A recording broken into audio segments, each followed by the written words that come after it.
And, we, again, back to this question about the global AI race and the reindustrialization of America. You all have a role you're playing in that reindustrialization. Foxconn has made some major announcements about investments it's making in the United States and frankly, about data centers that you're building in partnership, with Nvidia around the world.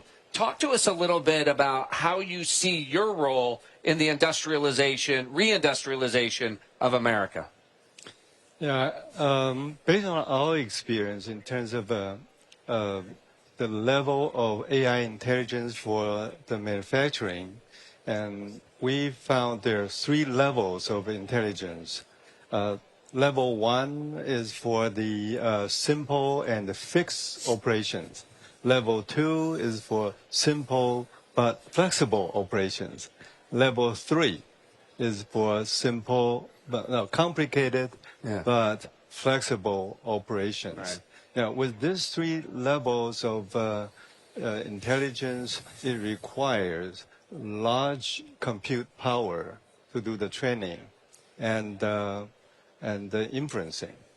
And with that, that's why we're building a lot of AI-related facilities in the States, as I mentioned, from Ohio to Texas to Wisconsin and California, in order to support the demand for this compute power.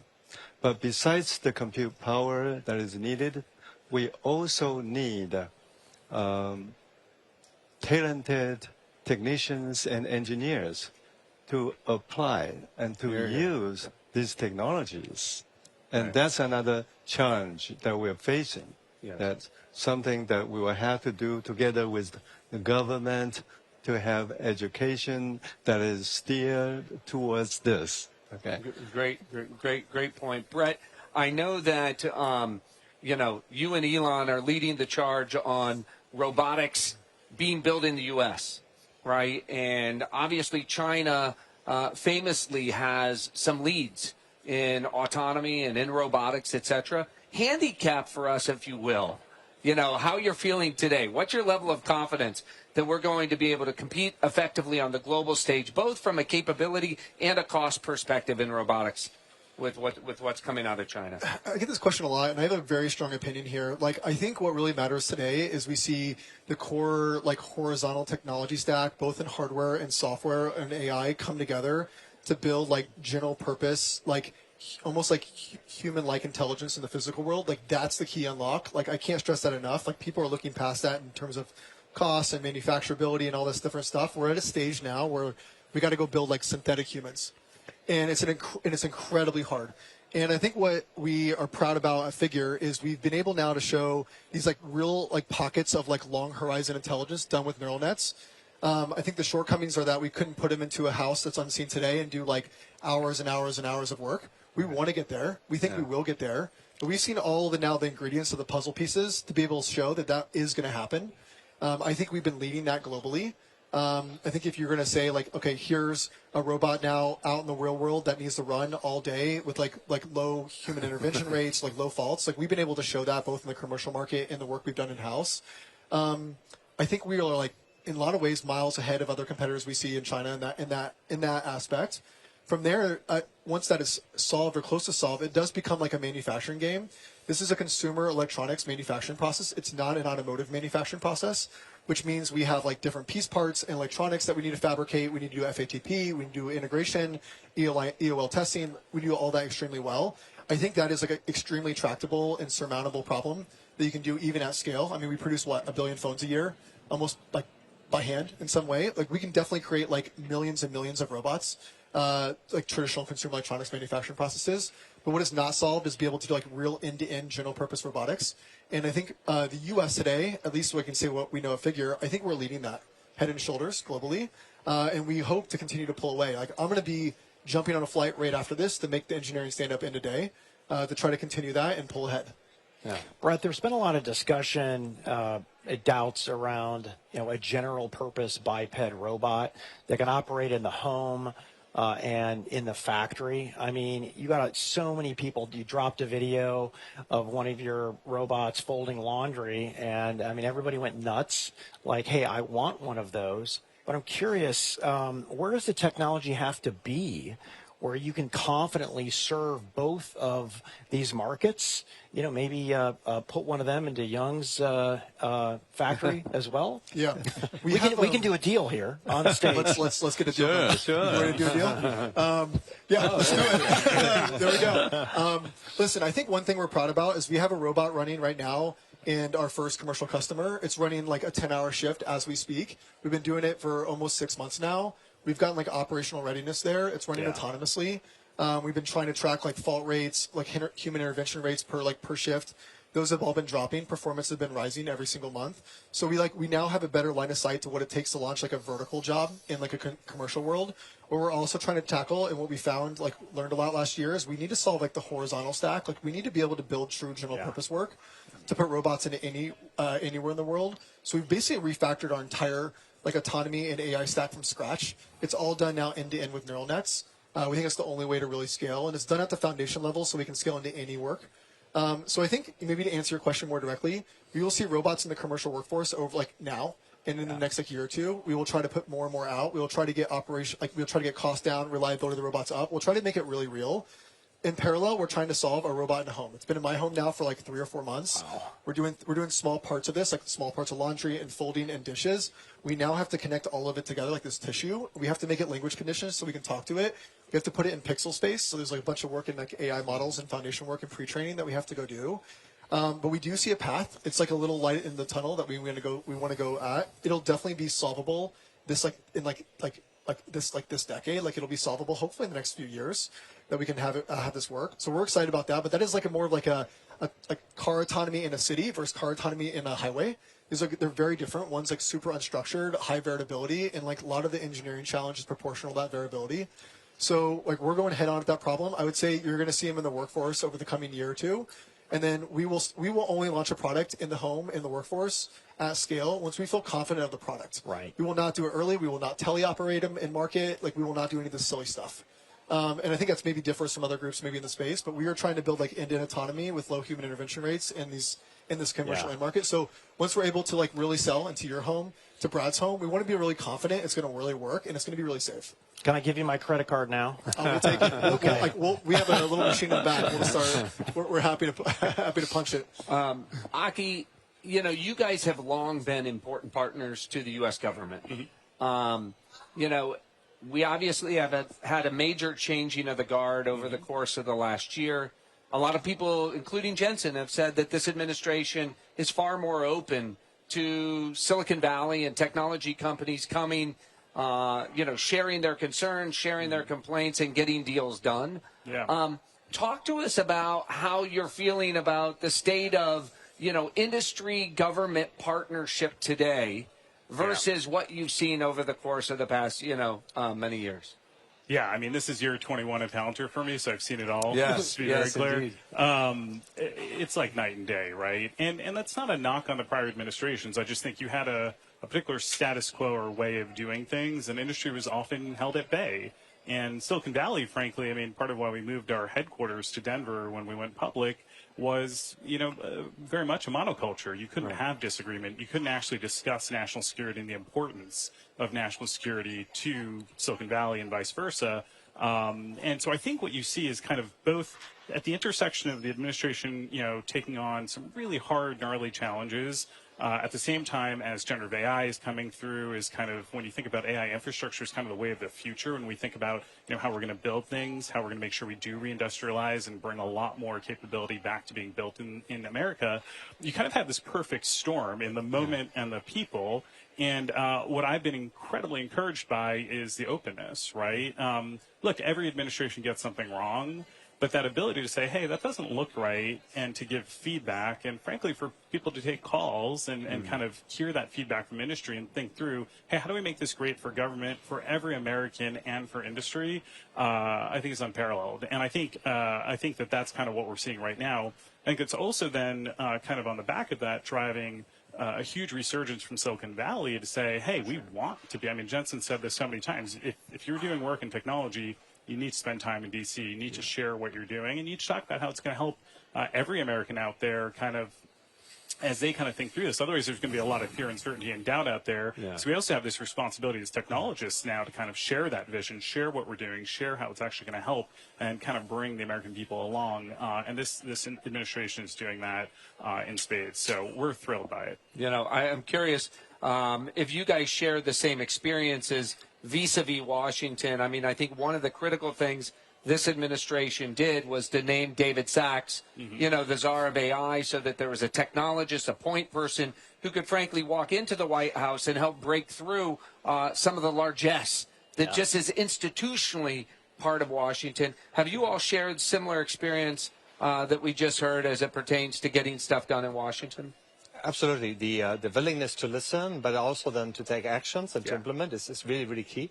And in particular, to be pro-business, understanding about where regulation is required, but where isn't. And in the industrial world, we have business-to-business relationships where obviously we have professional terms that govern the quality of service, where you don't need a lot of regulation, and where it's about speed and really making it accessible. And so we find that a very friendly way to bring that technology into the United States. Yeah. We felt the same way. You know, I think this government is quite open to the technologies and very supportive to the new technologies. Right. Yeah. So that's good. So, Peter, Young, Brett, Aki, I want to thank you for coming on here. We saved the best for last, and you guys were awesome. Thank you so much. Thank you. Thank you. Thank you. So let's go back down on the floor with Christina Partsenevelos. You have one more interview, a very special guest. Yeah, also the best for last, and that would be CJ Muse from Cantor Fitzgerald, who's been in the industry forever. We were just, but he looks really young. I shouldn't preface like that, but could you speak to China right now? Given that is a topic, President Trump was supposed to be here. We're in D.C. Some people say the markets moved on Monday with the NASDAQ really climbing because, you know, there's maybe some positive outcome given Trump's comments over the weekend that, you know, something may be worked out. So how are you looking at it from a chip analyst perspective, and how to read that for the market going forward? Yeah, absolutely. And Christina, thank you for having me first. But I would say China's a very important market, and we don't want to cede that to local competitors inside China. And so I do think that there is a deal as part of the grand bargain where Nvidia will be able to ship, as well as AMD, into China. And so I would assume the deal on Thursday, President Trump, President Xi will include the ability to ship GPUs. And so Jensen's hopping on a plane after GTC, and, you know, I would imagine that will be an announcement that we hear on Thursday. That's pretty big. So you're telling our audience that you're expecting a positive outcome, which do you think is actually priced into a lot of these names then? I don't. I think, you know, China's a very large market. You're talking $15+ billion, and I think that opens up. So, no, not priced in it at all. And that helps both NVIDIA as well as AMD, yes. Okay, so that is good news for those that are watching and, you know, figuring out which stocks to buy. And we're going to talk about just Washington, and we're here, right? And this involves a lot of collaboration between policy leaders, really getting the president on board, the White House, the administration, which we know they already are, given all the initiatives thus far. But when you have these headlines from OpenAI or Nvidia or AMD, Intel, et cetera, they're building, they're collaborating, and yet you still need to bypass the red tape. You need to build in the ground. You need to find the power. Are you worried that perhaps the market is reacting too positively to news that these outcomes won't happen for another 10 years or so? Too positive, no. But I do think that we are now in the realm where, excuse me, AI is now part of infrastructure. And that requires long-term planning, and that requires DC to get heavily involved. And so I think that there's a great reason why Jensen and team and NVIDIA are here in Washington, D.C. AI is critical to compete globally, right, and we need Washington on board. And so I do hope that they understand that China is investing heavily, and if we don't want to fall behind, we need to remove the red tape. We need to enable investment, and that is the greatest thing that we could possibly do. So I would say building out data centers, so building power, you know, enabling these data centers to be built. Those are the biggest kind of bottlenecks right now, outside of TSMC manufacturing GPUs. So that's the most critical part right now, and we need Washington, D.C.'s help. Yeah, but to build a nuclear reactor is not going to happen even in the next 2 years or so. So what, if you could be more specific, like what Sure. do we need to do here in the U.S. to improve that power grid? So I'd say remove the red tape, start investing today on power. Like that would be mission critical to get the job done. And it sounds like that is the direction we're going towards, which would mean that the power suppliers in the United States, again, for the investors watching and the names, the stocks that trade on that, there's still ample opportunity for growth, right? So is that, I know you focus on chips, but this could be really bullish for Possibly. power. I'm not sure what's priced into those stocks. Then let's go back to Nvidia really quickly. Just, you have earnings coming up. Is there anything major that you're expecting from the earnings report? I know we're a few years, and you haven't written your look ahead yet, your preview, I should say. Right. But what would you be looking for? I think what's most important really is that NVIDIA is sold out not only 2025, they're sold out 2026. So they have perfect line of sight to what they're going to do. And, you know, at a very high level, we think they can do $8 of earnings next year. Street's at $6.50. If we're right, this stock is way too cheap, and it's going to push higher. Do you benefit if you're right? Something like that? That's I wish. No, I'm just curious how it works behind the scenes. Like, do you get a big bonus if you're that much higher and you're right? But maybe that's an offline comment, not for the public. On that note, CJ Muse, thank you so much, guys. Back over to you. Thanks for having me. So, Patrick, what were some of your big takeaways from today? Well, first of all, I appreciated us addressing the full stack. And who knows, maybe in a year there will be another element to the stack and we'll add another layer. I think it was just the comprehensiveness. I mean, we're going all the way from the investment funnel up front to literally building robots for homes and for commercial industrial applications. I mean, for me, it was just an optimism for American AI. Yeah. Like, you know, there's a reason we're doing this in Washington, D.C.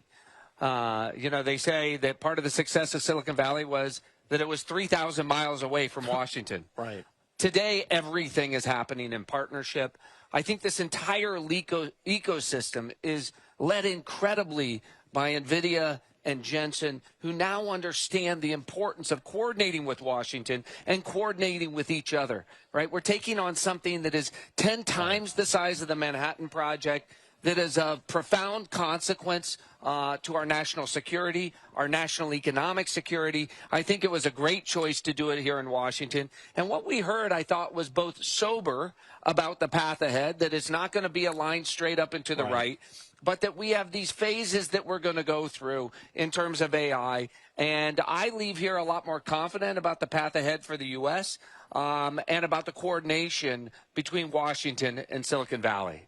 Yeah, I'm with you there, Brad. I mean, the prosperity that we can provide, the diseases we can cure, and the amount of people we can put back to work, that's what I'm here for. No doubt about it. So, Christina, any final thoughts from you? It seems just after the last conversation I had with CJ Muse that we're going to expect some positive outcomes from the conversations in China, especially with Jensen traveling overseas to Korea. So I think that's maybe a positive thing to read into this. The other thing is Nokia. During, maybe you were on the panels, perhaps you didn't hear, the news came out about NVIDIA's investment, a $1 billion investment in Nokia. Shares were halted. And so this could speak to the collaborations with telecom and NVIDIA here in the United States and how we evolve towards 6G and how that will, just update through software. It's incredible. So I'm sure we're going to hear more about that news, but the stock was initially halted. And so that's something that just happened within the last hour or so. But overall, we're making news here. That's what this event is about, guys. No doubt about it. It's a big day. We woke up with the president in Japan making news. OpenAI and Microsoft made news, and we're going to hear a lot more out of NVIDIA in just the next hour or two. So we're out of time. It's been an incredible day. Yeah. Thanks to you, Patrick. Thanks to the entire team here at NVIDIA. Jensen Huang is about to take the keynote stage. Brad, thank you. And our thanks to the entire NVIDIA team for bringing together the amazing guests and all the folks from around the world for coming to NVIDIA GTC Washington. Thanks for watching. Until next time.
At this time, please take a moment to silence your devices. Our event is about to begin.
America, the land of innovation, where invention shaped destiny, and technology helped dreams take flight.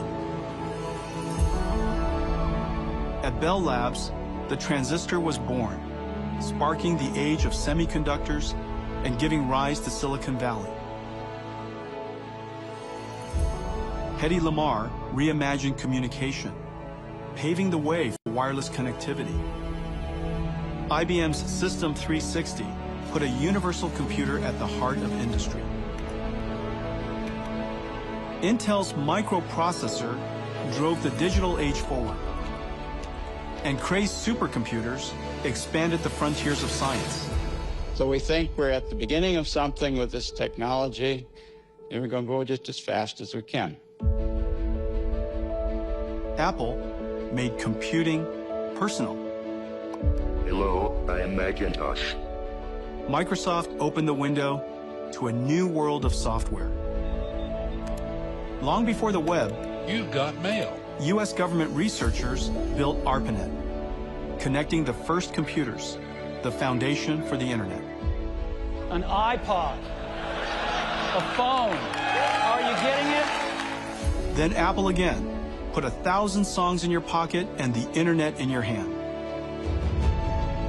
Every era, a leap. We choose to go to the moon in this decade and do the other thing, not because they are easy, but because they are hard. Every leap, America led. One giant leap for mankind. Now, the next era is here, launched by a revolutionary new computing model. This is likely going to be the most important contribution we've made to the computer industry. It will likely be recognized as a revolution.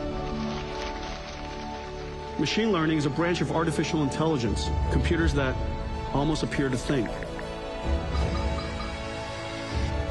The amount of computational resource is ultimately what's going to turbocharge this field. Artificial intelligence, the new industrial revolution. At its heart, Nvidia GPUs, invented here in America.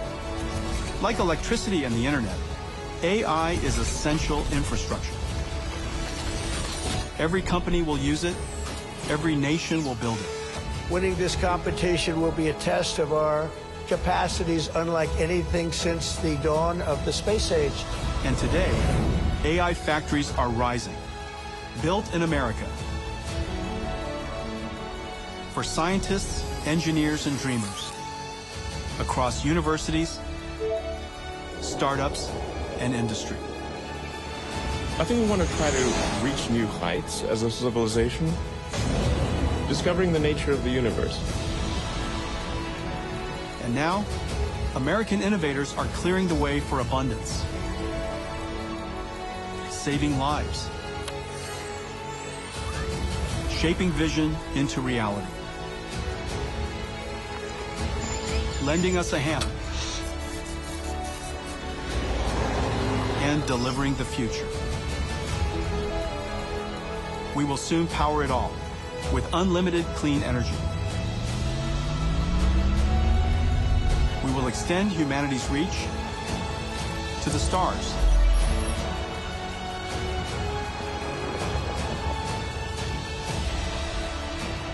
This is America's next Apollo moment. Together, we take the next great leap to boldly go where no one has gone before. And here is where it all begins.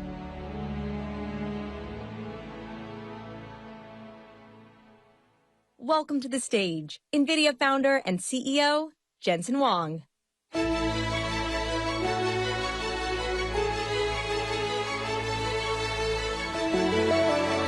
Washington, D.C. Washington, D.C., welcome to GTC. It's hard not to be sentimental and proud of America, I got to tell you that.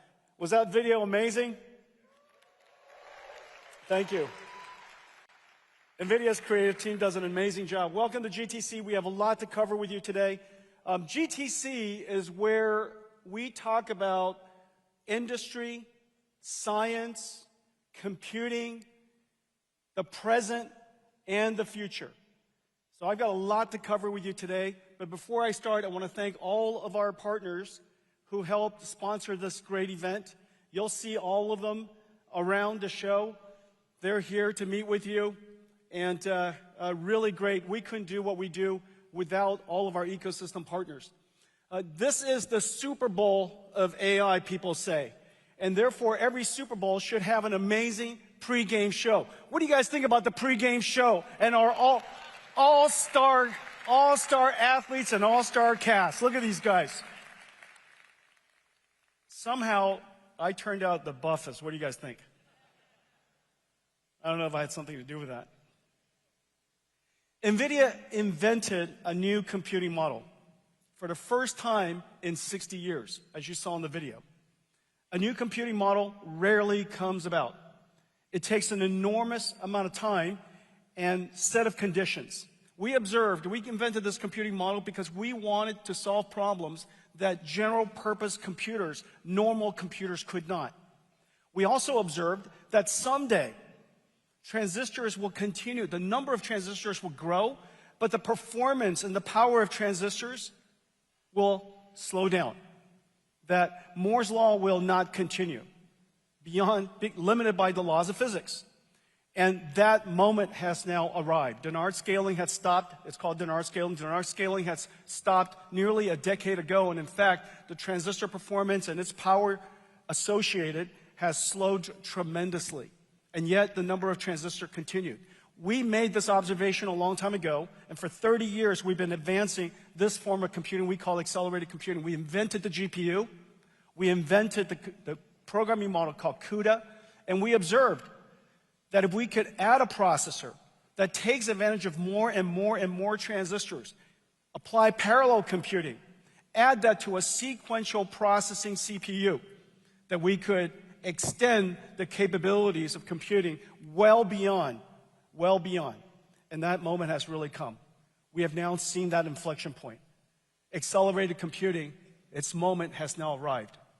However, accelerated computing is a fundamentally different programming model.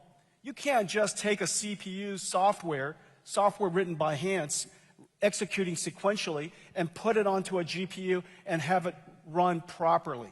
In fact, if you just did that, it actually runs slower. And so you have to reinvent new algorithms. You have to create new libraries. You have to, in fact, rewrite the application, which is the reason why it's taken so long. It's taken us nearly 30 years to get here. But we did it one domain at a time. This is the treasure of our company. Most people talk about the GPU. The GPU is important. But without a programming model that sits on top of it, and without dedication to that programming model, keeping it compatible over generations, we're now CUDA 13 coming up on CUDA 14. Hundreds of millions of GPUs running in every single computer, perfectly compatible. If we didn't do that, then developers wouldn't target this computing platform. If we didn't create these libraries, then developers wouldn't know how to use the algorithm and use the architecture to its fullest. One application after another. I mean, this is really the treasure of our company. cuLitho, computational lithography. It took us nearly 7 years to get here with cuLitho, and now TSMC uses it, Samsung uses it, ASML uses it. This is an incredible library for computational lithography, the first step of making a chip. Sparse solvers for CAE applications. cuOpt, a numerical optimization, has broken just about every single record. The traveling salesperson problem, how to connect millions of products with millions of customers in the supply chain.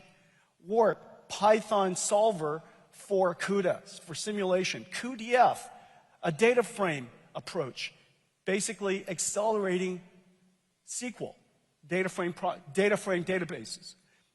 This library is the one that started AI altogether, cuDNN.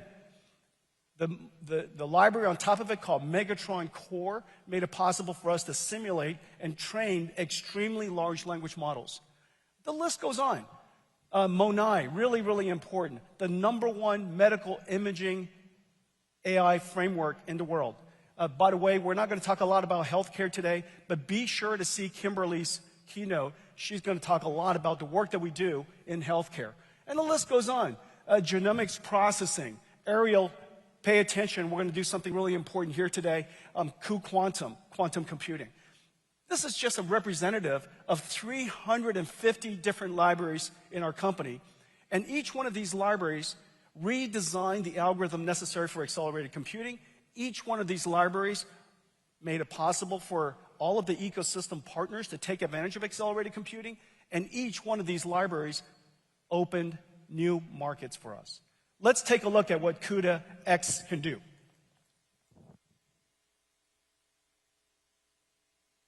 Ready, go!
that amazing? Everything you saw was a simulation. There was no art, no animation. This is the beauty of mathematics. This is deep computer science, deep math, and it's just incredible how beautiful it is. Every industry was covered, from healthcare and life sciences to manufacturing, robotics, autonomous vehicles, computer graphics, even video games. That first shot that you saw was the first application NVIDIA ever ran. And that's where we started in 1993. And we kept believing in what we were trying to do. And it's hard to imagine that you could see that first virtual fighter scene come alive. And that same company believed that we would be here today. It's just a really, really incredible journey. I want to thank all the NVIDIA employees for everything that you've done. It's really incredible.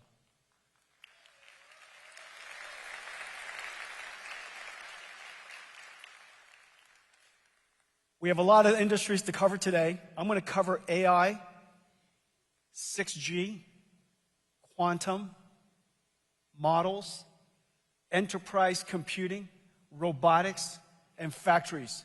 Let's get started. We have a lot to cover, a lot of big announcements to make, a lot of new partners that would very much surprise you. Telecommunications is the backbone, the lifeblood of our economy, our industries, our national security.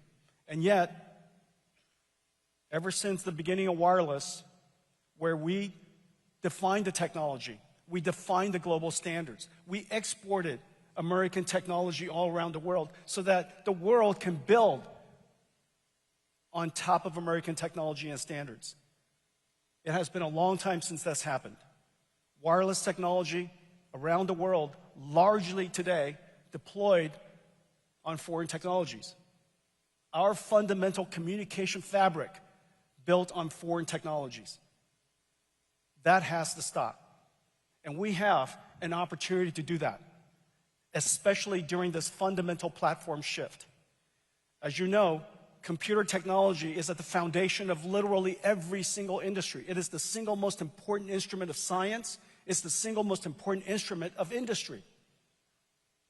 And I just said, we're going through a platform shift.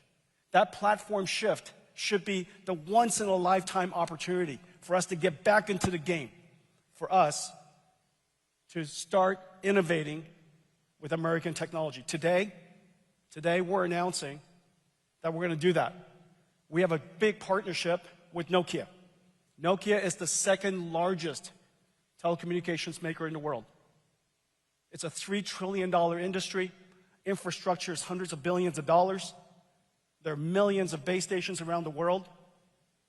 If we could partner, we could build on top of this incredible new technology, fundamentally based on accelerated computing and AI, and for the United States, for America to be at the center of the next revolution in 6G.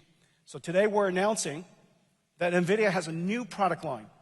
It's called the Nvidia ARC, the Aerial Radio Network Computer. Aerial RAN Computer, ARC.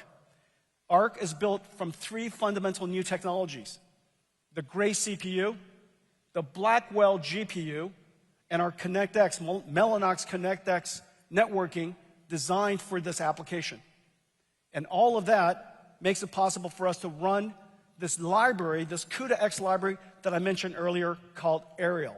Aerial is essentially a wireless communication system running on top of CUDA-X. We're going to create, for the first time, a software-defined, programmable computer that's able to communicate wirelessly and do AI processing at the same time. This is completely revolutionary. We call it NVIDIA ARC. And Nokia is going to work with us to integrate our technology, rewrite their stack. This is a company with 7,000 fundamental, essential 5G patents. Hard to imagine any greater leader in telecommunications. So we're going to partner with Nokia. They're going to make NVIDIA ARC their future base station. NVIDIA ARC is also compatible with AirScale. the current Nokia base stations. So what that means is we're going to take this new technology and we'll be able to upgrade millions of base stations around the world with 6G and AI. Now, 6G and AI is really quite fundamental in the sense that for the first time, we'll be able to use AI technology, AI for RAN, to make radio communications more spectral efficient. Using artificial intelligence, reinforcement learning, adjusting the beamforming in real time in context, depending on the surroundings and the traffic and the mobility, the weather. All of that could be taken into account so that we could improve spectral efficiency. Spectral efficiency consumes about 1.5% to 2% of the world's power. So improving spectral efficiency not only improves the amount of data we can put through wireless networks without increasing the amount of energy necessary. The other thing that we could do, AI for RAN, is AI on RAN. This is a brand new opportunity. Remember, the internet enabled communications, but amazingly smart companies, AWS, built a cloud computing system on top of the internet. We are now going to do the same thing on top of the wireless telecommunications network. This new cloud will be an edge industrial robotics cloud. This is where AI on RAN, the first is AI for RAN to improve radio spectrum efficiency. The second is AI on RAN, essentially cloud computing for wireless telecommunications. Cloud computing will be able to go right out to the edge where data centers are not, because we have base stations all over the world.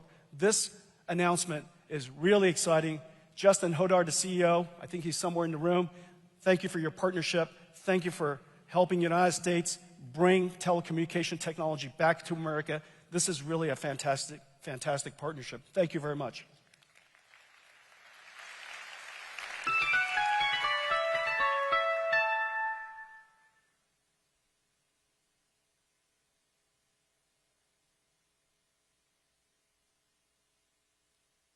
That's the best way to celebrate Nokia. Let's talk about quantum computing. 1981, particle physicist, quantum physicist Richard Feynman imagined a new type of computer that can simulate nature directly. To simulate nature directly.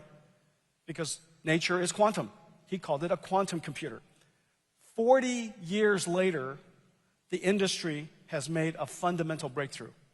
40 years later, just last year, a fundamental breakthrough. It is now possible to make one logical qubit.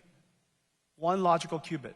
One logical qubit that's coherent, stable, and error-corrected.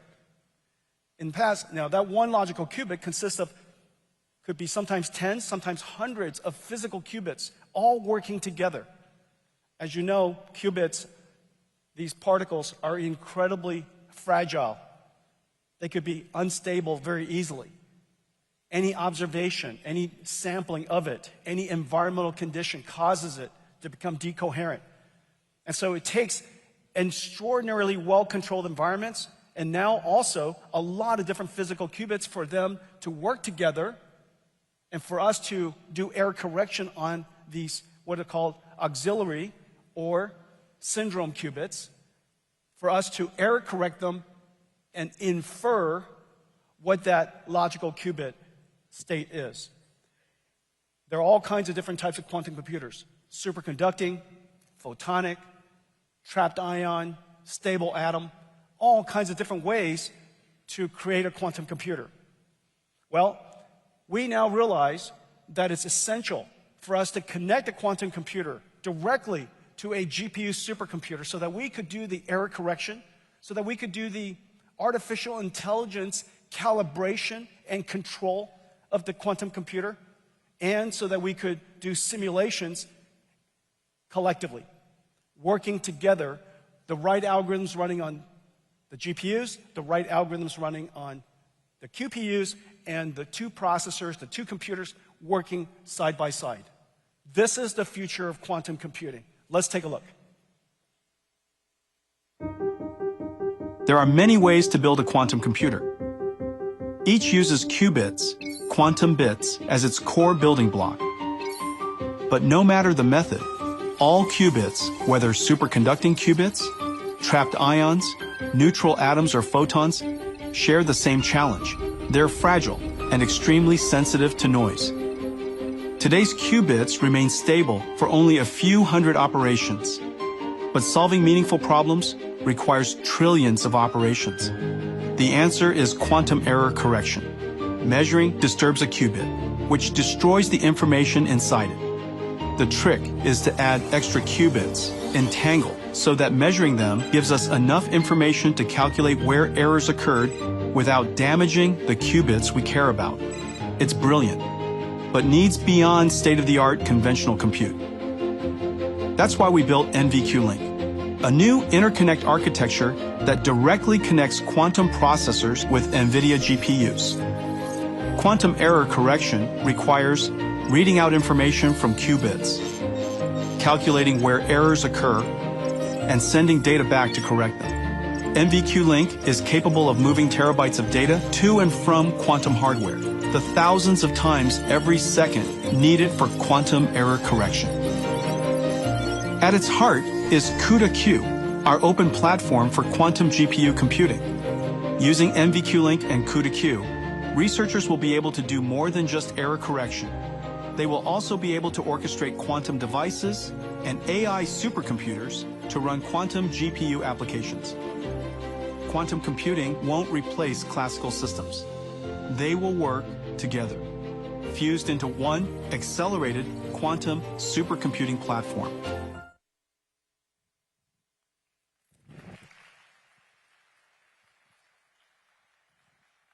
Wow, this is a really long stage.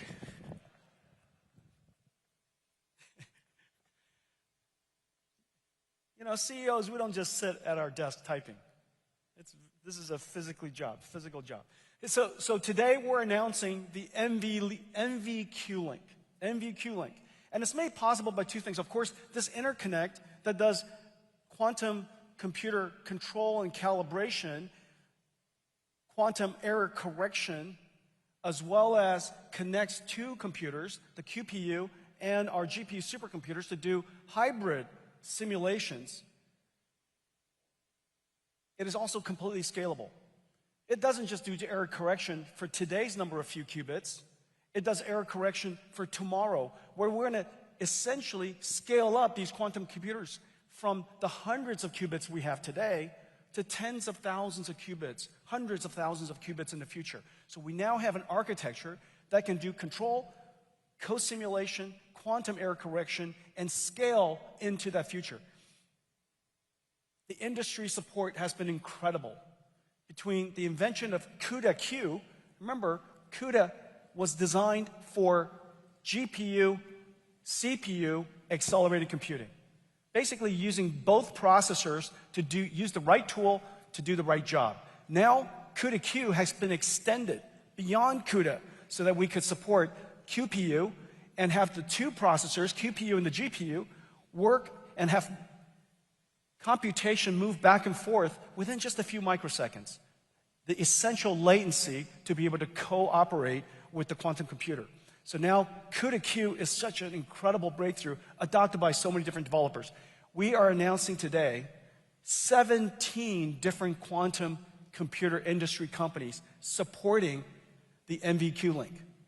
And I'm so excited about this, 8 different DOE labs. Berkeley, Brookhaven, Fermi Labs in Chicago, Lincoln Laboratory, Los Alamos, Oak Ridge, Pacific Northwest, San Diego National Lab.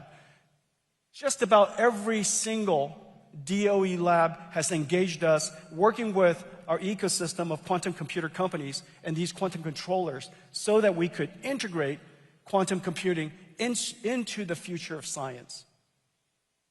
Well, I have one more additional announcement to make. Today, we're announcing that the Department of Energy is partnering with Nvidia to build 7 new AI supercomputers to advance our nation's science.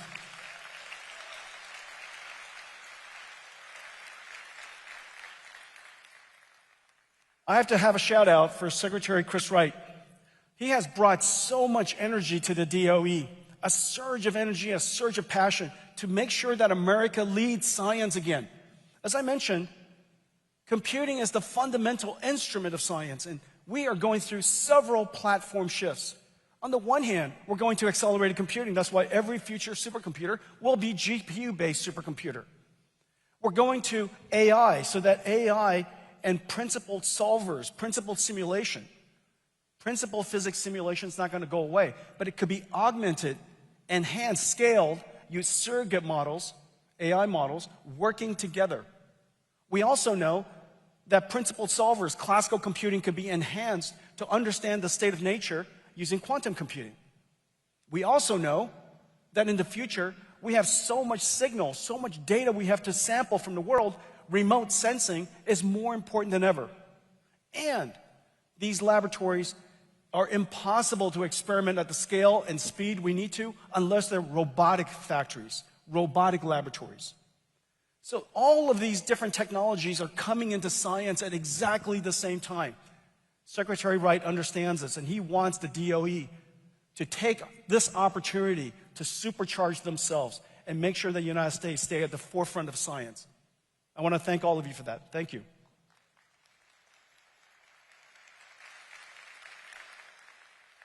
Let's talk about AI.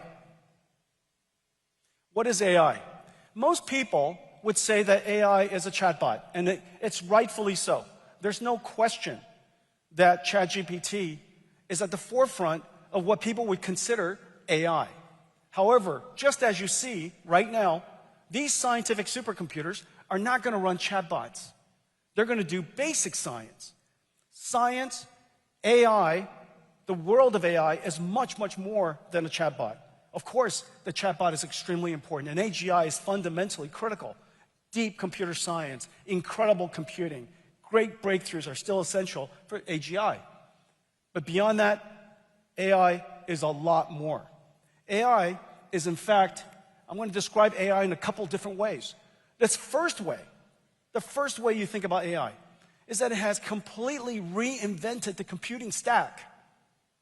The way we used to do software was hand coding. Hand coding software running on CPUs. Today, AI is machine learning, training, data-intensive programming, if you will, trained and learned by AI that runs on a GPU. In order to make that happen, the entire computing stack has changed. Notice, you don't see Windows up here. You don't see CPU up here. You see a whole fundamentally different stack. Everything from the need for energy. And this is another area where our administration, President Trump, deserves enormous credit.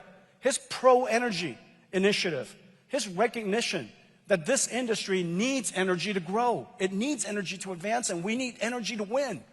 His recognition of that and putting the weight of the nation behind pro-energy growth completely changed the game. If this didn't happen, we could have been in a bad situation. And I want to thank President Trump for that.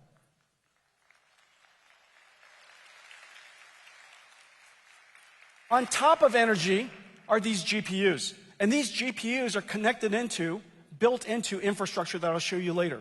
On top of this infrastructure, which consists of giant data centers like easily, many times the size of this room, an enormous amount of energy, which then transforms the energy through this new machine called GPU supercomputers to generate numbers. These numbers are called tokens. The language, if you will, the computational unit, the vocabulary of artificial intelligence. You can tokenize almost anything. You can tokenize, of course, the English word. You can tokenize images. That's the reason why you're able to recognize images or generate images. Tokenize video, tokenize 3D structures. You could tokenize chemicals and proteins and genes. You could tokenize cells. Tokenize almost anything with structure, anything with information content. Once you could tokenize it, AI can learn that language and the meaning of it. Once it learns the meaning of that language, it can translate, it can respond just like you interact with ChatGPT, and it could generate just as ChatGPT can generate. So all of the fundamental things that you see ChatGPT do, all you have to do is imagine, what if it was a protein? What if it was a chemical? What if it was a 3D structure like a factory? What if it was a robot? And the token was understanding behavior and tokenizing motion and action. All of those concepts are basically the same, which is the reason why AI is making such extraordinary progress. And on top of these models are applications. Transformers is not a universal model. It's an incredibly effective model, but there's no one universal model. It's just that AI has universal impact. There are so many different types of models. In the last several years, we enjoyed the invention and went through the innovation breakthroughs of multimodality. There's so many different types of models. There's CNN models, convolutional neural network models. There's state space models. There's graph neural network models, multimodal models, of course, all the different tokenizations and token methods that I just described. You could have models that are spatial in its understanding, optimized for spatial awareness. You could have models that are optimized for long sequence, recognizing subtle information over a long period of time. There are so many different types of models. On top of these models, architectures. On top of these model architectures are applications. The software of the past, and this is a profound understanding, a profound observation of artificial intelligence, that the software industry of the past was about creating tools. Excel is a tool. Word is a tool. A web browser is a tool. The reason why I know these are tools is because you use them. The tools industry, just as screwdrivers and hammers, the tools industry is only so large.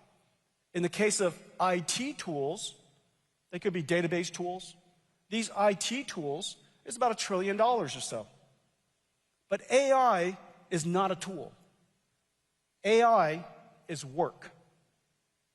That is the profound difference. AI is, in fact, workers that can actually use tools.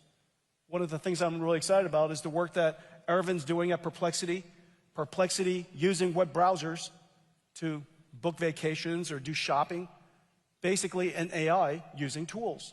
Cursor is an AI, an agentic AI system that we use at NVIDIA. Every single software engineer at NVIDIA uses Cursor. Has improved our productivity tremendously. It's basically a partner for every one of our software engineers to generate code. And it uses a tool. And the tool it uses is called VS Code. So Cursor is an AI, agentic AI system that uses VS Code. Well, all of these different industries, whether it's chatbots or digital biology where we have AI assistant researchers, or what is a robotaxi? Inside a robotaxi, of course, it's invisible, but obviously there's a AI chauffeur. That chauffeur is doing work. And the tool that it uses to do that work is the car. And so everything that we've made up until now, the whole world, everything that we've made up until now are tools. Tools for us to use. For the very first time, technology is now able to do work and help us be more productive. The list of opportunities go on, which is the reason why AI addresses the segment of the economy that IT has never addressed. IT is a few $1 trillion that sits underneath the tools of a $100 trillion global economy. Now, for the first time, AI is going to engage that $100 trillion economy and make it more productive, make it grow faster, make it larger. We have a severe shortage of labor. Having AI that augments labor is going to help us grow. Now, what's interesting about this from a technology industry perspective also is that in addition to the fact that AI is new technology that addresses new segments of the economy, AI in itself is also a new industry.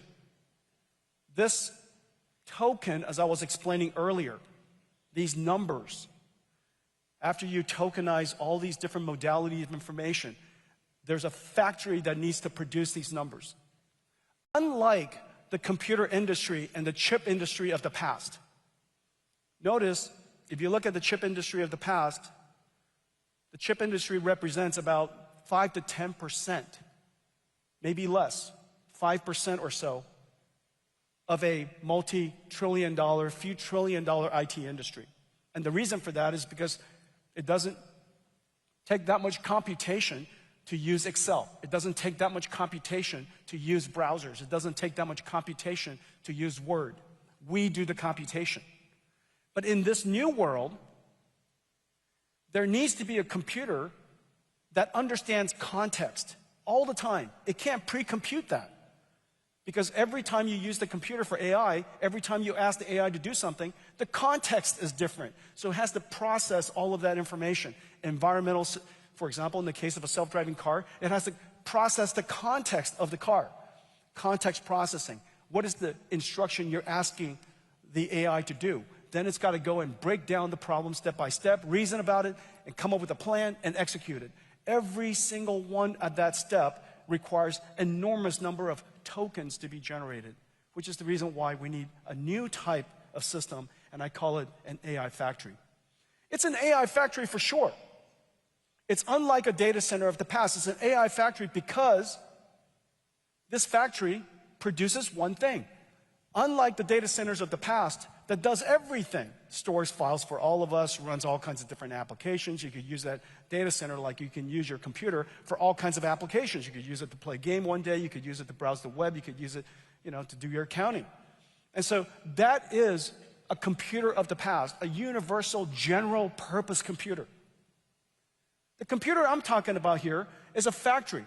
It runs basically one thing. It runs AI, and its purpose is designed to produce tokens that are as valuable as possible, meaning they have to be smart. And you want to produce these tokens at incredible rates because when you ask an AI for something, you would like it to respond. And notice, during peak hours, these AIs are now responding slower and slower because it's got a lot of work to do for a lot of people.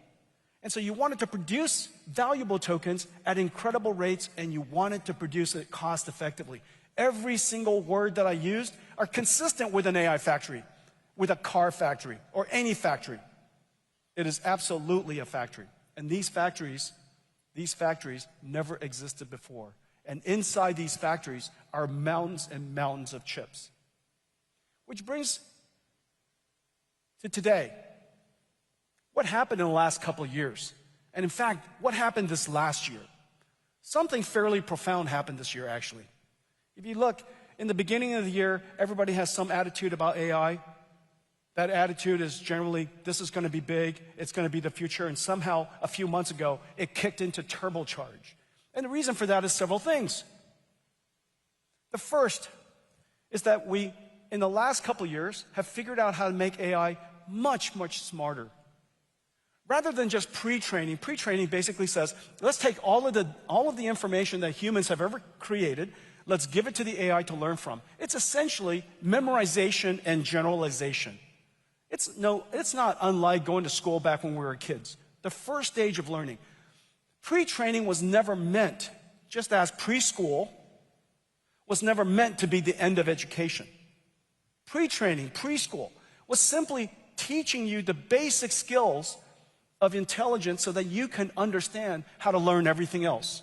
Without vocabulary, without understanding of language and how to communicate, how to think, it's impossible to learn everything else. The next is post-training.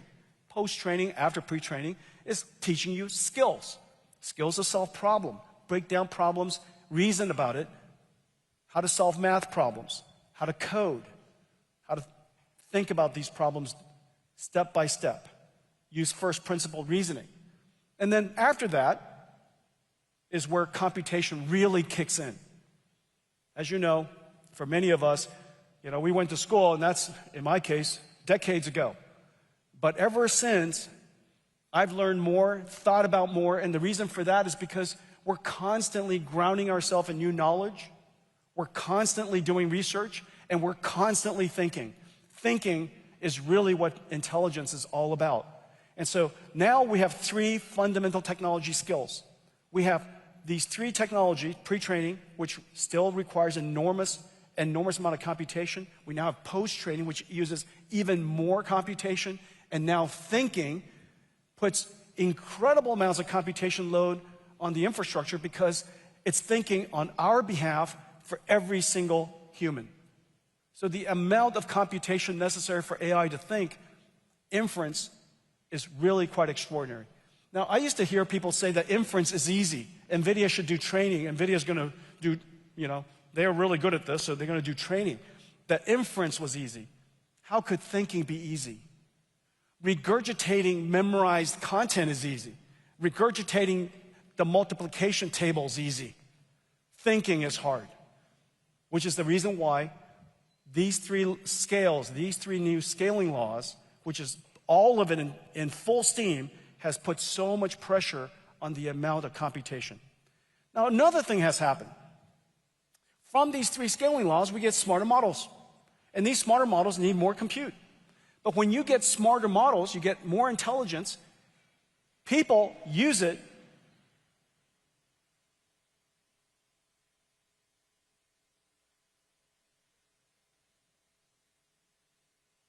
If anything happens, I want to be the first one out.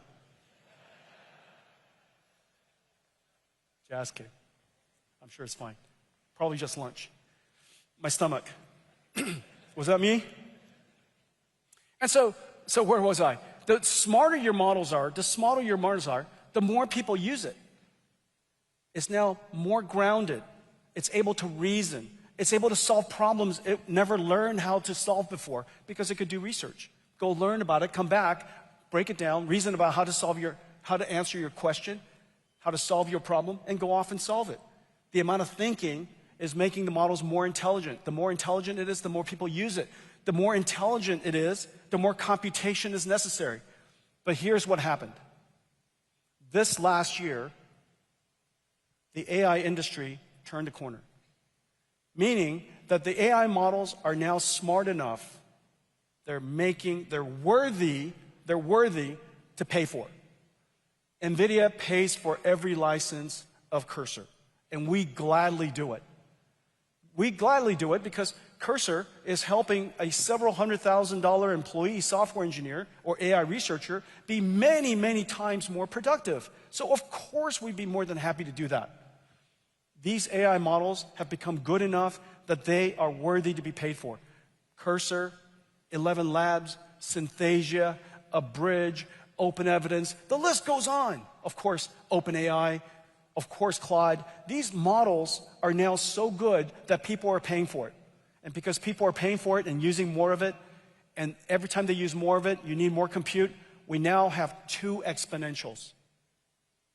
These two exponentials, one is the exponential compute requirement of the three scaling law. And the second exponential, the smarter it is, the more people use it, the more computing it needs. Two exponentials now putting pressure on the world's computational resource. At exactly the time when I told you earlier that Moore's Law has largely ended. And so the question is, what do we do? If we have these two exponential demands growing, and if we don't find a way to drive the cost down, then this positive feedback system, this circular feedback system, essentially called the virtuous cycle, essential for almost any industry, essential for any platform industry. It was essential for NVIDIA. We have now reached the virtuous cycle of CUDA. The more applications people create, the more valuable CUDA is. The more valuable CUDA is, the more CUDA computers are purchased. The more CUDA computers are purchased, more developers want to create applications for it. That virtuous cycle for NVIDIA has now been achieved after 30 years. We have achieved that also. 15 years later, we've achieved that for AI. AI has now reached the virtuous cycle. And so the more you use it, because the AI is smart and we pay for it, the more profit is generated, the more compute's put on the grid, the more compute is put into AI factories, the more compute The AI becomes smarter, the smarter, more people use it, more applications use it, the more problems we can solve. This virtual cycle is now spinning. What we need to do is drive the cost down tremendously so that, one, the user experience is better. When you prompt the AI, it responds to you much faster. And two, so that we keep this virtual cycle going by driving its cost down so that it could get smarter, so that more people will use it, so that so on and so forth. That virtual cycle is now spinning. But how do we do that when Moore's law has really reached this limit? Well, the answer is called co-design. You can't just design chips and hope that things on top of it is going to go faster. The best you could do in designing chips is add, I don't know, 50% more transistors every couple of years. And if you added more transistors, we can add more transistors, and TSMC's got a lot of transistor, incredible company. We'll just keep adding more transistors. However, that's all in percentages, not exponentials. We need to compound exponentials to keep this virtual cycle going. We call it extreme co-design. Nvidia is the only company in the world today that literally starts from a blank sheet of paper and can think about new fundamental architecture, computer architecture, new chips, new systems, new software, new model architecture, and new applications all at the same time. So many of the people in this room are here because you're different parts of that layer, different parts of that stack and working with Nvidia. We fundamentally re-architect everything from the ground up. And then, because AI is such a large problem, we scale it up. We created a whole computer, a computer for the first time that has scaled up into an entire rack. That's one computer, one GPU. And then we scale it out by inventing a new AI Ethernet technology we call Spectrum-X Ethernet. Everybody will say Ethernet's Ethernet. Ethernet's hardly Ethernet. Ethernet, Spectrum-X Ethernet, is designed for AI performance, and it's the reason why it's so successful. And even that's not big enough. We'll fill this entire room of AI supercomputers and GPUs. That's still not big enough because the number of applications and the number of users for AI is continuing to grow exponentially, and we connect multiple of these data centers together, and we call that scale across. Spectrum XGS, gigascale, Spectrum X gigascale, XGS. By doing so, we do co-design at such an enormous level, such an extreme level, that the performance benefits are shocking. Not 50% better each generation, not 25% better each generation, but much, much more. This is the most extreme co-designed computer we've ever made, and quite frankly, made in modern times. Since the IBM System 360, I don't think a computer has been ground up, reinvented like this ever. This system was incredibly hard to create. I'll show you the benefits in just a second. But essentially what we've done, we've created, otherwise, hey Janine, you can come out. You have to meet me like halfway. All right, so this is kind of like Captain America's shield. So NVLink 72, if we were to create one giant chip, one giant GPU, this is what it would look like. This is the level of wafer scale processing we would have to do. It's incredible. All of these chips are now put into one giant rack. Did I do that or did somebody else do that? Into that one giant rack. You know, sometimes I don't feel like I'm up here by myself. This one giant rack makes all of these chips work together as one. It's actually completely incredible. And I'll show you the benefits of that. The way it looks is this. So, thanks, Janine. I like this. Yeah. All right, ladies and gentlemen, Janine Paul.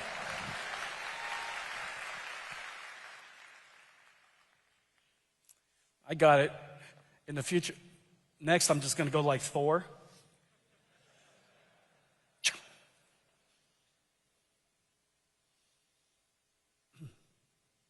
It's like when you're at home and you can't reach the remote and you just go like this and somebody brings it to you. That's, yeah, same idea. It never happens to me. I'm just dreaming about it. I'm just saying. Okay, so anyhow, we basically, this is what we created in the past. This is NVLink 8. Now, these models are so gigantic, the way we solve it is we turn this model, this gigantic model, into a whole bunch of experts. It's a little bit like a team. And so these experts are good at certain types of problems. And we collect a whole bunch of experts together. And so this giant multi-trillion-dollar AI model has all these different experts, and we put all these different experts on a GPU. Now, this is NVLink 72. We could put all of the chips into one giant fabric, and every single expert can talk to each other.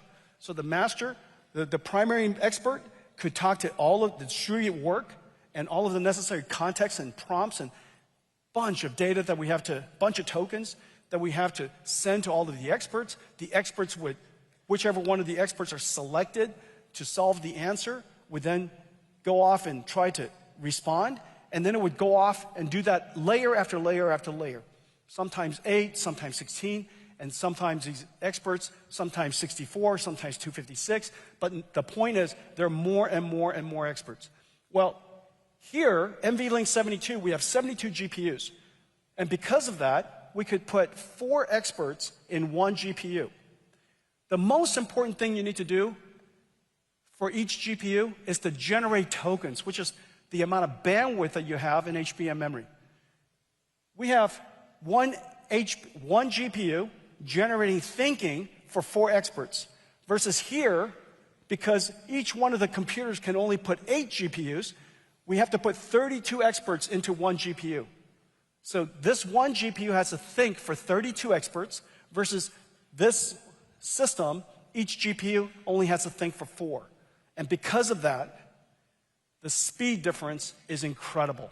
And this just came out. This is the benchmark done by SemiAnalysis. They do a really, really thorough job. And they benchmarked all of the GPUs that are benchmarkable. And it turns out it's not that many. If you look at the list of GPUs you could actually benchmark, is like 90% Nvidia. Okay? So we're comparing ourselves to ourselves, but the second best GPU in the world is the H200 and runs all the workload.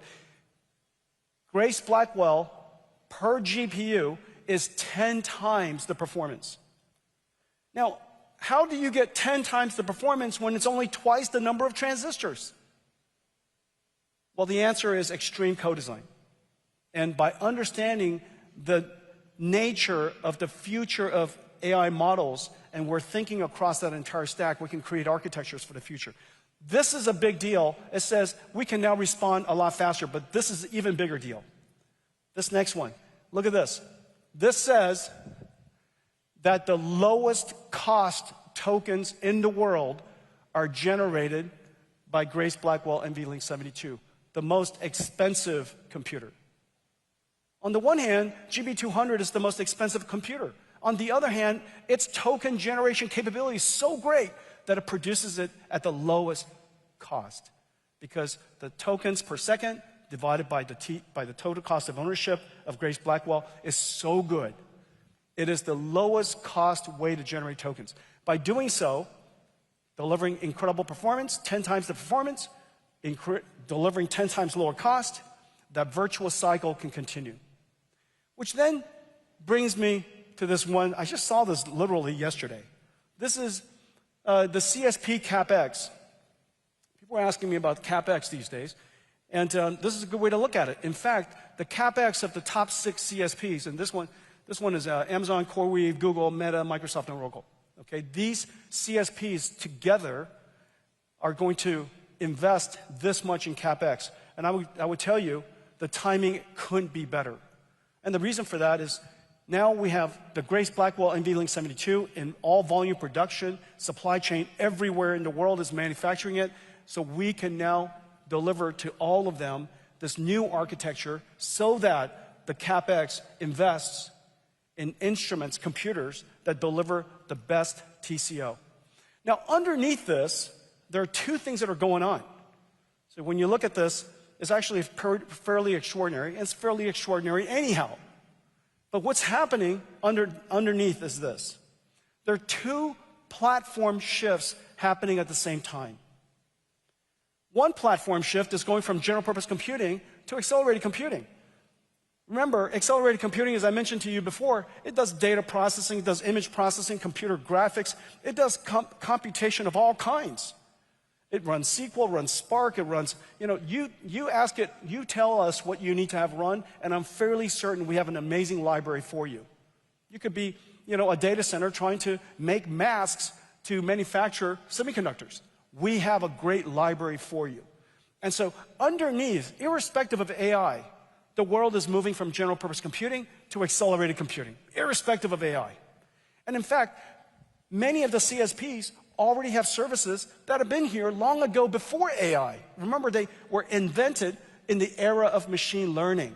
Classical machine learning algorithms like XGBoost, algorithms like data frames that are used for recommender systems, collaborative filtering, content filtering. All of those technologies were created in the old days of general purpose computing. Even those algorithms, even those architectures are now better with accelerated computing. And so even without AI, the world's CSPs are going to invest into acceleration. Nvidia's GPU is the only GPU that can do all of that plus AI. An ASIC might be able to do AI, but it can't do any of the others. Nvidia could do all of that, which explains why it is so safe to just lean into Nvidia's architecture. We have now reached our virtuous cycle, our inflection point. And this is quite extraordinary. I have many partners in the room, and all of you are part of our supply chain, and I know how hard you guys are working. I want to thank all of you, how hard you are working. Thank you very much.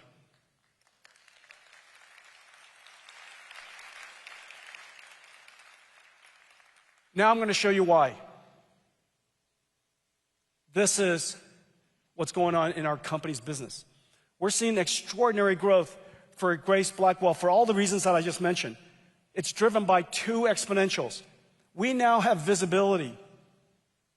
I think we're probably the first technology company in history to have visibility into $500 billion of cumulative Blackwell and early ramps of Rubin through 2026. And as you know, 2025 is not over yet, and 2026 hasn't started. This is how much business is on the books. $500 billion worth so far. Now this is, out of that, we've already shipped 6 million of the Blackwells in the first several quarters. I guess the first 4 quarters of production, 3.5 quarters of production. We still have 1 more quarter to go for 2025, and then we have 4 quarters. So the next 5 quarters, there's $500 billion, $500 billion. That's 5 times the growth rate of Hopper.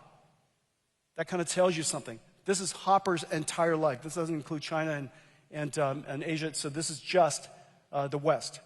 Okay, this is just, we're excluding China. So Hopper, in its entire life, 4 million GPUs. Blackwell, each one of the Blackwells has 2 GPUs in it in one large package. 20 million GPUs of Blackwells in the early parts of Rubin. Incredible growth. So I want to thank all of our supply chain partners, everybody. I know how hard you guys are working. I made a video to celebrate your work. Let's play it.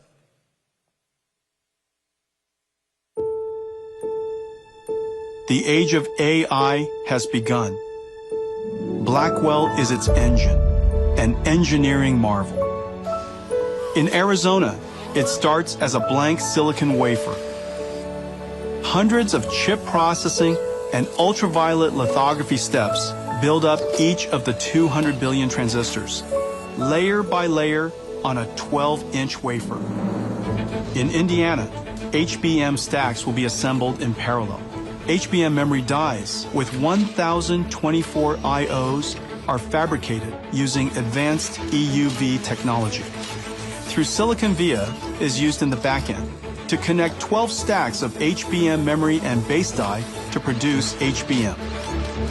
Meanwhile, the wafer is scribed into individual Blackwell die, tested and sorted, separating the good dies to move forward. The chip-on-wafer on substrate process attaches 32 Blackwell dies and 128 HBM stacks on a custom silicon interposer wafer.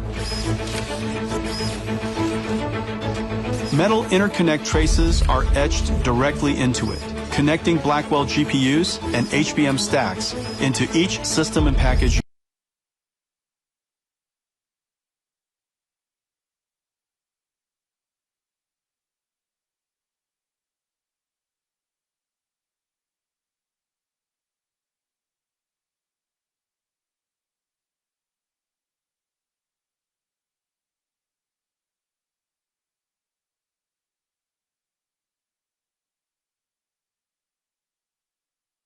For offloading and accelerating networking, storage, and security are carefully assembled into GB300 compute trays.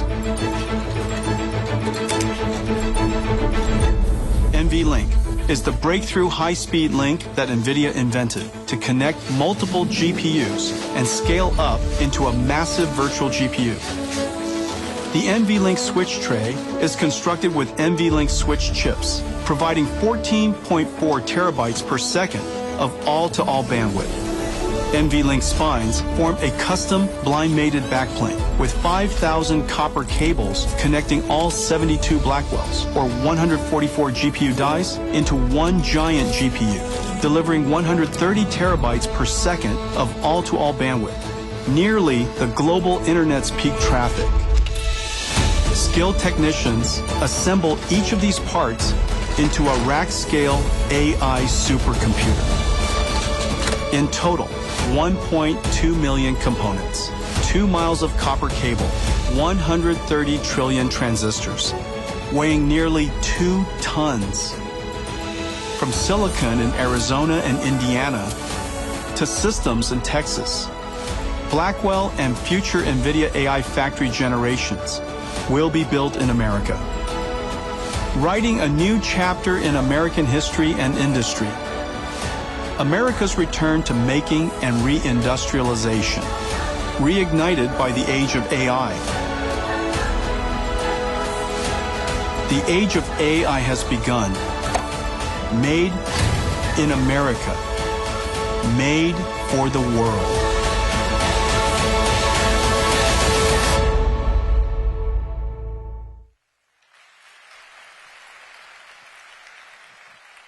We are manufacturing in America again.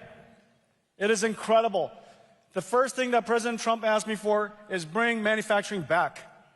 Bring manufacturing back because it's necessary for national security. Bring manufacturing back because we want the jobs and we want that part of the economy. And 9 months later, we are now manufacturing in full production Blackwell in Arizona.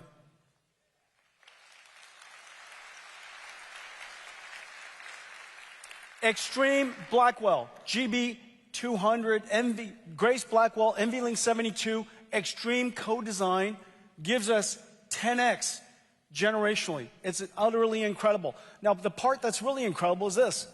This is the first AI supercomputer we made. This is in 2016 when I delivered it to a startup in San Francisco, which turned out to have been OpenAI. This was the computer. And in order to create that computer, we designed one chip. We designed one new chip. In order for us to do co-design now, look at all of the chips we have to do. This is what it takes. You're not going to take one chip and make a computer 10 times faster. That's not going to happen. The way to make computers 10 times faster, that we can keep increasing the performance exponentially, we can keep driving costs down exponentially, is extreme co-design and working on all these different chips at the same time. We now have Ruben back home. This is Ruben. This is the Vera Rubin and Ruben. Ladies and gentlemen, Ruben.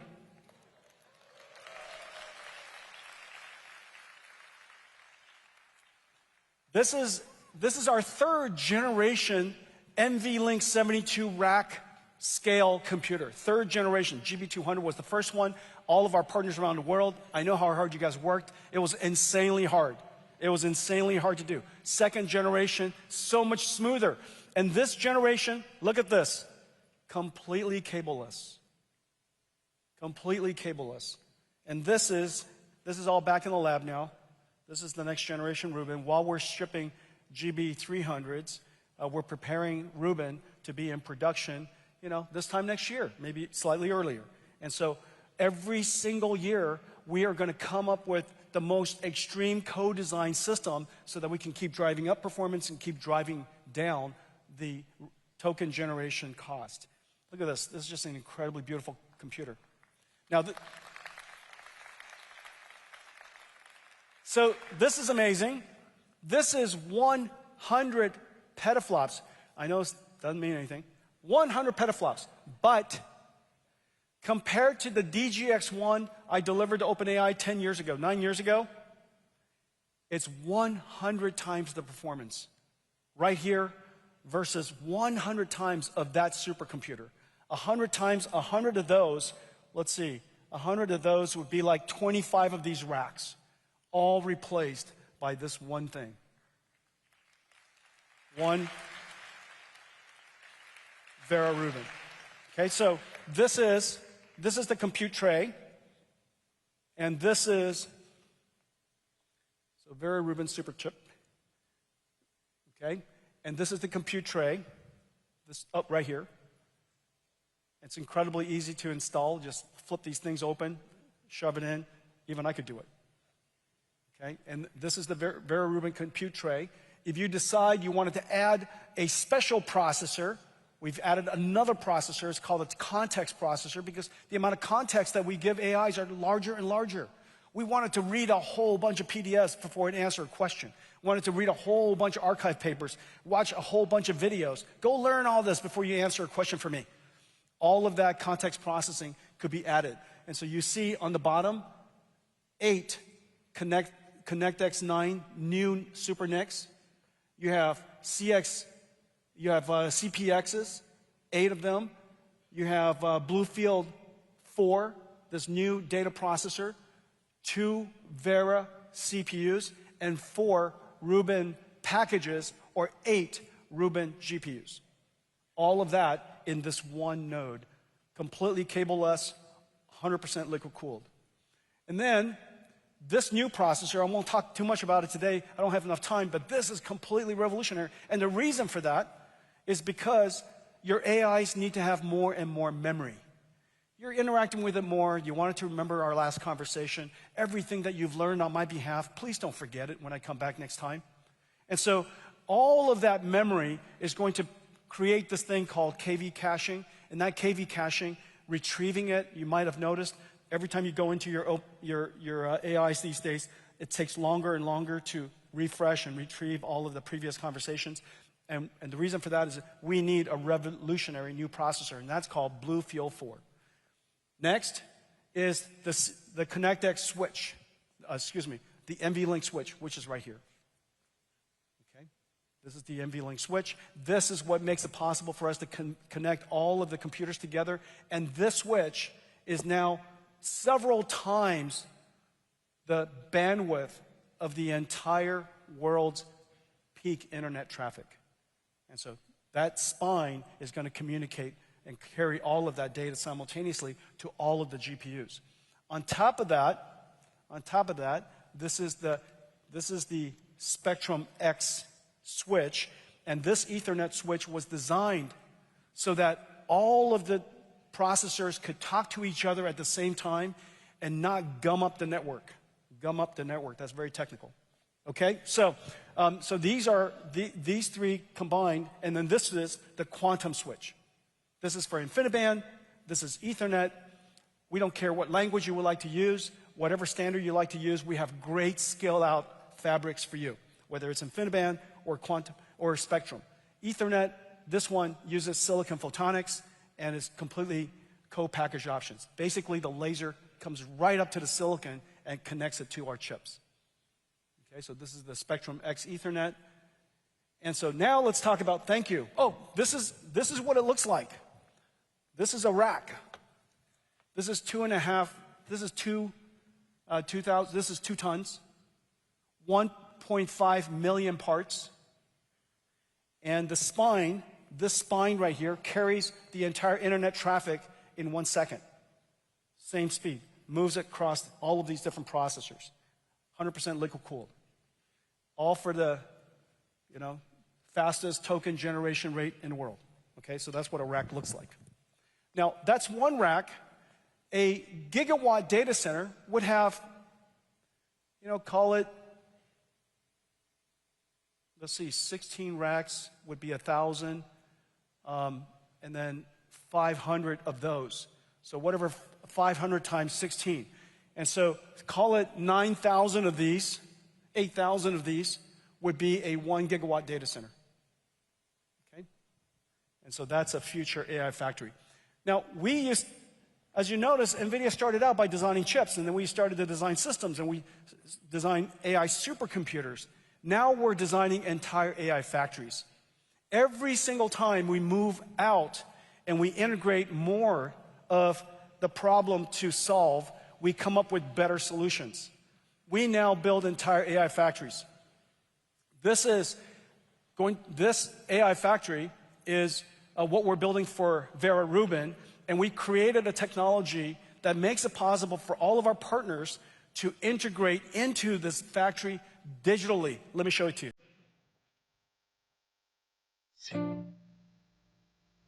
The next industrial revolution is here.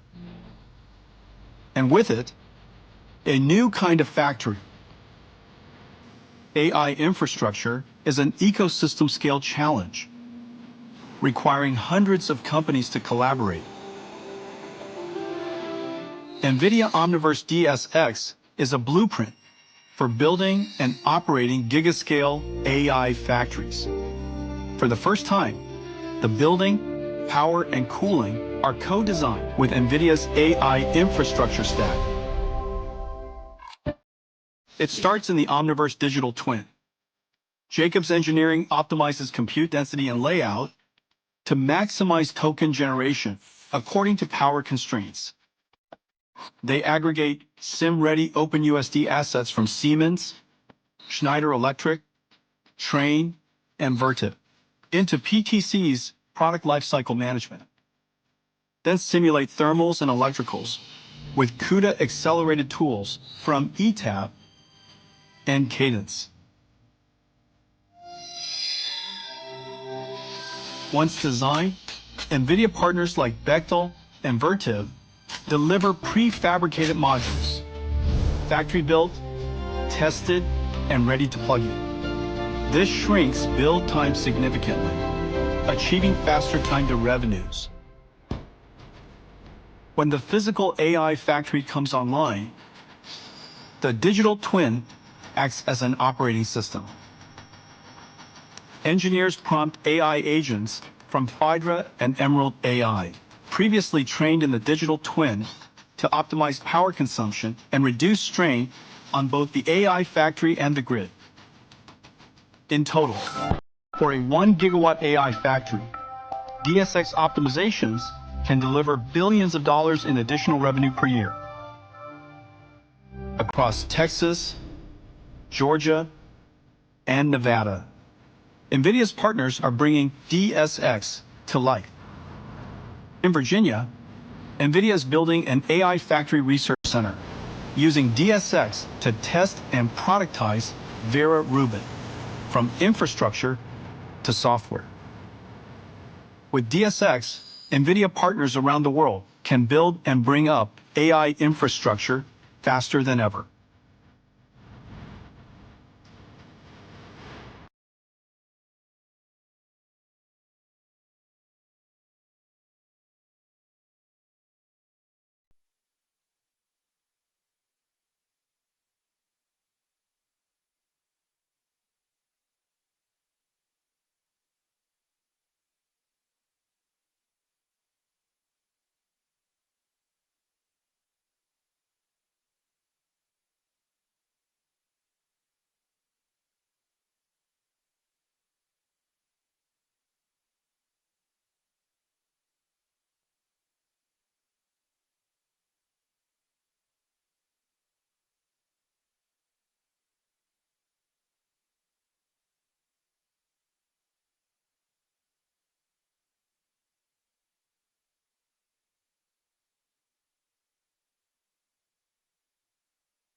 are building these new GPU clouds to serve the startups, and I really appreciate that. This is all possible because NVIDIA is everywhere. We integrate our libraries, all of the CUDA-X libraries I talked to you about, all the open source AI models that I talked about, all of the models that I talked about. We integrated into AWS, for example. Really love working with Matt. We integrated into Google Cloud, for example. Really love working with Thomas. Each one of these clouds integrate NVIDIA GPUs and our computing, our libraries, as well as our models. Love working with Satya over at Microsoft Azure. Love working with Clay at Oracle.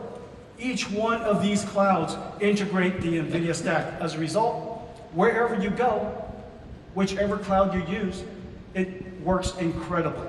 We also integrate NVIDIA libraries into the world's SaaS, so that each one of these SaaS will eventually become agentic SaaS. I love Bill McDermott's vision for ServiceNow. There you go. I think that might have been Bill. Hi, Bill. And so ServiceNow, what is it, 85% of the world's enterprise workflows. SAP, 80% of the world's commerce. Christian Klein and I are working together to integrate NVIDIA libraries, CUDA-X and Nemo and Nemotron, all of our AI systems into SAP. Working with Sassine over at Synopsys, accelerating the world's CAE, CAD, EDA tools so that they could be faster and could scale. Helping them create AI agents. One of these days, I would love to hire AI agent ASIC designers to work with our ASIC designers. Essentially, the cursor of Synopsys, if you will. We're working with Anirudh. Anirudh, I saw him earlier today. He was part of the pre-game show. Cadence, doing incredible work, accelerating their stack, creating AI agents so that we can have Cadence AI ASIC designers and system designers working with us. Today, we're announcing a new one. AI will supercharge productivity. AI will transform just about every industry. But AI will also supercharge cybersecurity challenges, the bad AIs. And so we need an incredible defender. I can't imagine a better defender than CrowdStrike. George is here. He was, yep, I saw him earlier. We are partnering with CrowdStrike to make cybersecurity speed of light, to create a system that has cybersecurity AI agents in the cloud, but also incredibly good AI agents on-prem or at the edge. This way, whenever there's a threat, you are moments away from detecting it. We need speed, and we need a fast agentic AI, super smart AIs. I have a second announcement. This is the single fastest enterprise company in the world. Probably the single most important enterprise stack in the world today, Palantir Ontology. Anybody from Palantir here? Thanks. I was just talking to Alex earlier. This is Palantir Ontology. They take information, they take data, they take human judgment, and they turn it into business insight. We work with Palantir to accelerate everything Palantir does so that we could do data processing at a much, much larger scale and more speed. Whether it's structured data of the past, and of course we'll have structured data, human recorded data, unstructured data, and process that data for our government, for national security, and for enterprises around the world, process that data at speed of light, and to find insight from it. This is what it's going to look like in the future. Palantir is going to integrate NVIDIA so that we could process at the speed of light in an extraordinary scale. Okay? NVIDIA and Palantir.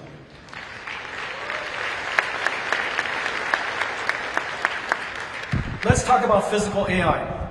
Physical AI requires 3 computers. Just as it takes 2 computers to evaluate it and then inference it, okay? So that's the large GB200 that you see. In order to do it for physical AI, you need 3 computers. You need the computer to train it. This is GB, the Grace Blackwell unveiling 72. We need a computer that does all of the simulations that I showed you earlier with Omniverse DSX. It basically is a digital twin for the robot to learn how to be a good robot and for the factory to essentially be a digital twin. That computer is the second computer, the Omniverse computer. This computer has to be incredibly good at generative AI, and it has to be good at computer graphics, sensor simulation, ray tracing, signal processing. This computer is called the Omniverse computer. And once we train the model, simulate that AI inside a digital twin, and that digital twin could be a digital twin of a factory as well as a whole bunch of digital twins of robots. Then you need to operate that robot, and this is the robotic computer. This one goes into a self-driving car. Half of it could go into a robot, okay? Or you could actually have, robots that are quite agile and quite fast in operations, and it might take 2 of these computers. And so this is the Jetson Thor robotics computer. These 3 computers all run CUDA, and it makes it possible for us to advance physical AI.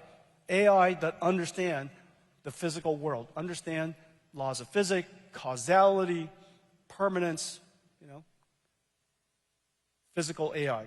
We have incredible partners working with us to create the physical AI of factories. We're using it ourselves to create our factory in Texas. Now, once we create the robotic factory, we have a bunch of robots that are inside it.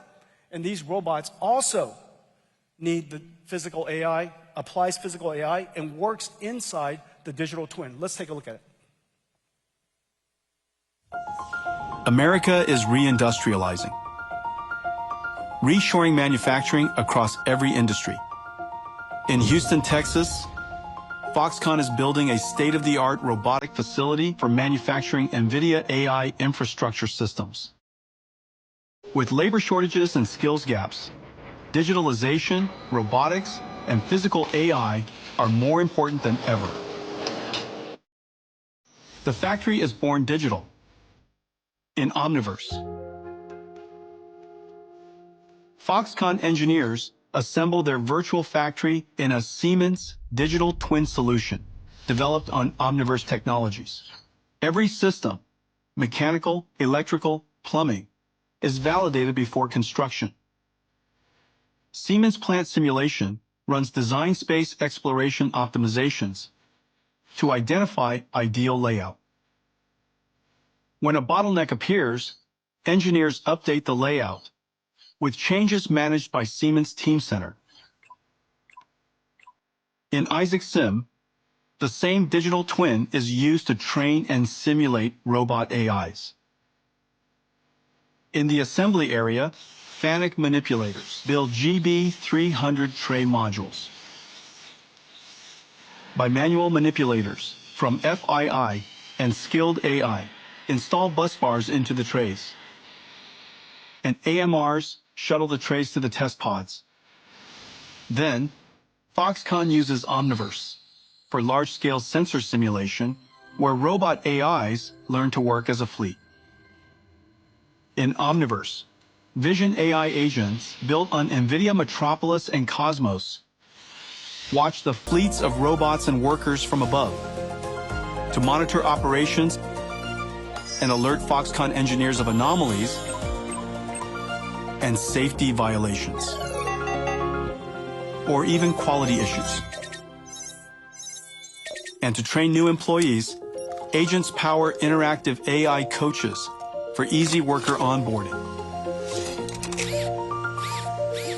The age of U.S. reindustrialization is here, with people and robots working together.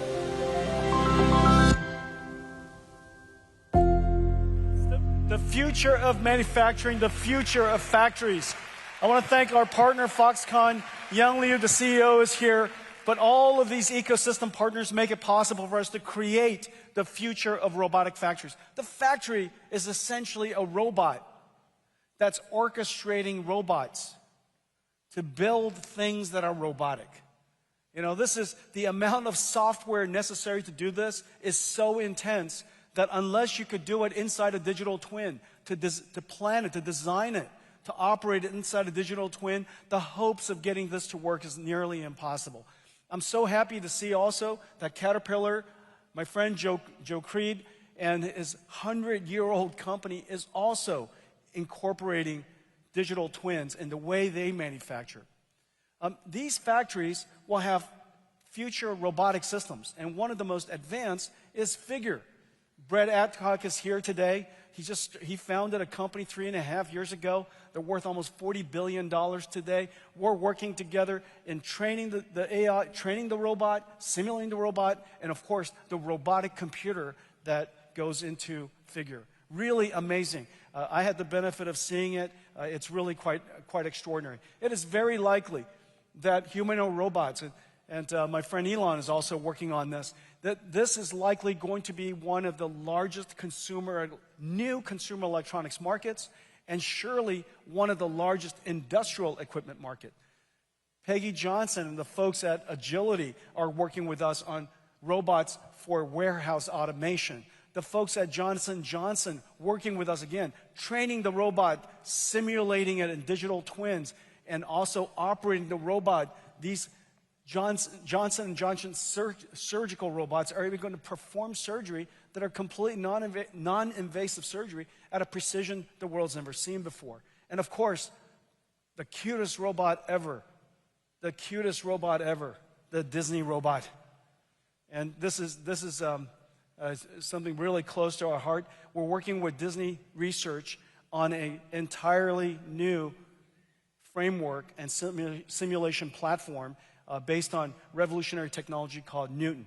And that Newton simulator makes it possible for the robot to learn how to be a good robot inside a physically aware, physically based environment. Let's take a look at it.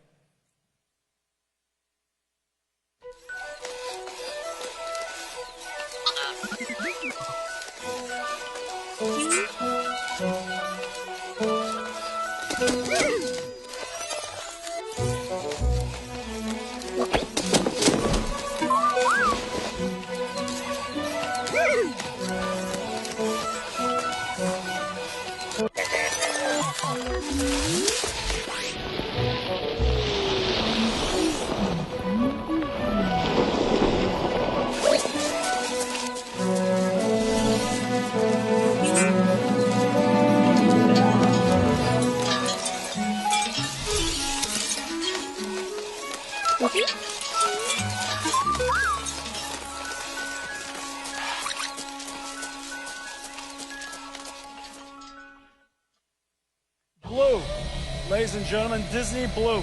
Tell me that's not adorable. He's not adorable. We all want one. We all want one. Now, remember, everything you were just seeing, that is not animation. It's not a movie. It's a simulation. That simulation is an Omniverse. Omniverse, the digital twin. So these digital twins of factories, digital twins of warehouses, digital twins of surgical rooms, digital twins where Blue could learn how to manipulate and navigate and interact with the world, all completely done in real time. This is going to be the largest consumer electronics product line in the world. Some of them are just really working incredibly well now. This is the future of humanoid robotics, and of course, Blue. Okay?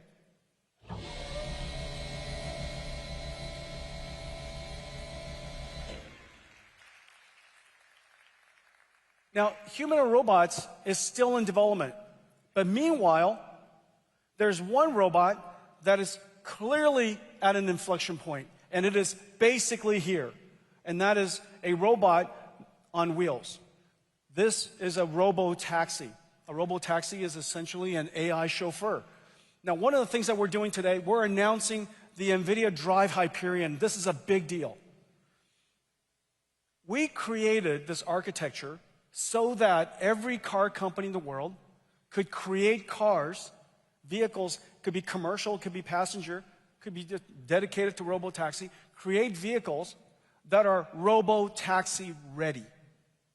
The sensor suite with surround cameras and radars and LiDAR make it possible for us to achieve the highest level of surround cocoon sensor perception and redundancy necessary for the highest level of safety. Hyperion Drive Hyperion, is now designed into Lucid, Mercedes-Benz, my friend Ola Kalenius, the folks at Stellantis, and there are many other cars coming. And Once you have a basic standard platform, then developers of AV systems, and there's so many talented ones, Wave, Wabi, Aurora, Momenta, Neuro, there's so many of them. WeRide, there's so many of them that can then take their AV system and run it on the standard chassis. Basically, the standard chassis has now become a computing platform on wheels. And because it's standard and the sensor suite is comprehensive, all of them could deploy their AI to it. Let's take a quick look.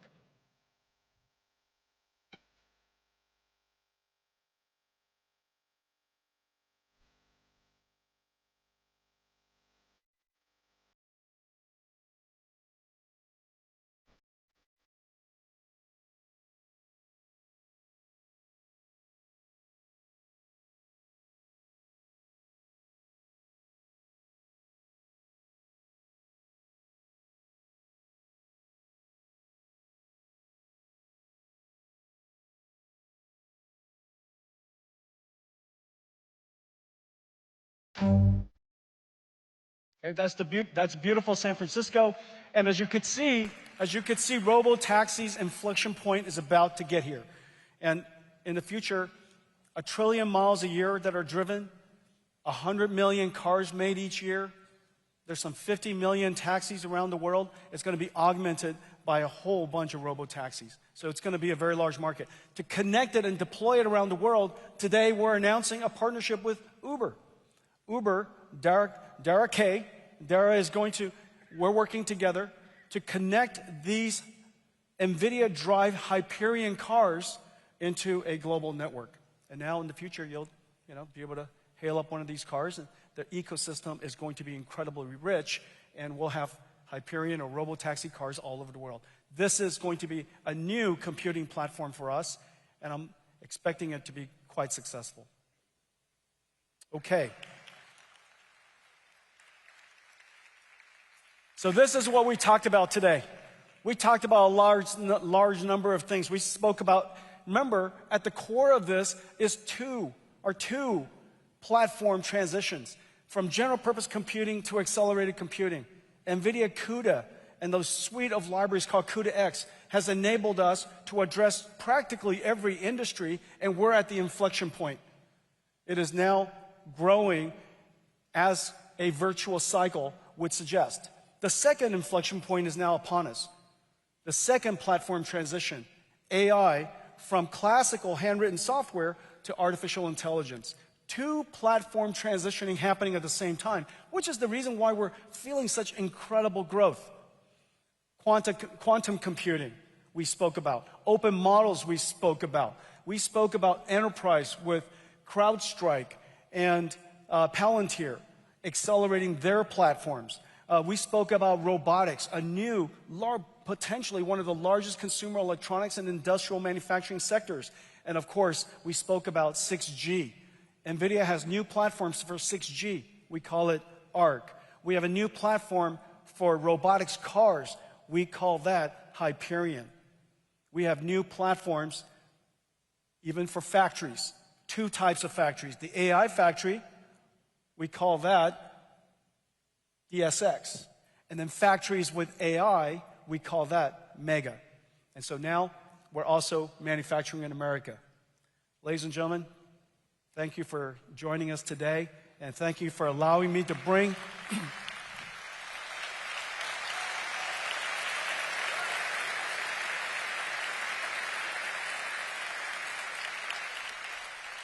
Thank you for allowing us to bring GTC to Washington, D.C. We're going to do it hopefully every year. And thank you all for your service and making America great again. Thank you.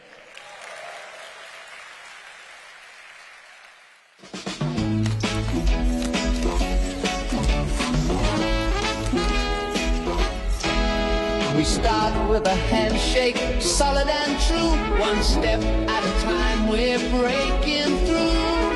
Brick by brick, we're stacking dreams high. Side by side, we'll touch the sky. Handshakes and high hopes, we're making our way. Shoulder to shoulder, come what may. Shared vision brighter than the sun. Friendship and business, rolling as one.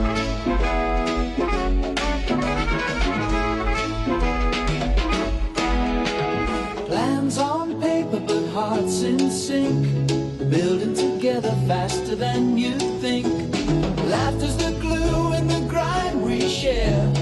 We've got the spark, we're going somewhere. Handshakes and high hopes, we're making our way. Shoulder to shoulder.